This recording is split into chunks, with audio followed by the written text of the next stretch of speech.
शेतकऱ्यांसाठी अहोरात्र झटणाऱ्या आणि छावा संघटनेच्या पदाधिकारी असलेल्या विजयराव घाटगे यांच्यावर अजितदादा पवारांच्या कार्यकर्त्यांनी, सूरज चव्हाण असतील किंवा अजून त्यांचे सहकारी असतील, यांनी लातूरमध्ये अमानुषाची मारहाण केलेली आहे।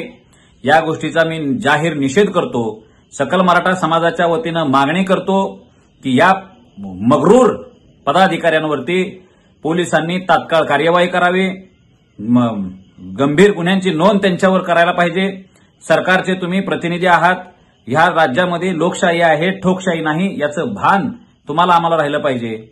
एकीकडे धाराशिवला प्रतापराव सरनाईक स्वतः मंत्री असताना त्यांना मराठा समाजातल्या तरुणांनी प्रश्न केले, त्यावर प्रतापराव सरनाईकांनी संयमानं उत्तरं दिली, आणि दुसरीकडे तुमच्या प्रदेशाध्यक्षांना रमी खेळणाऱ्या मंत्र्याच्या बाबतीत प्रश्न केला म्हणून तुम्ही मारहाण करणार असाल तर ही अत्यंत निषेधार्ह गोष्ट आहे।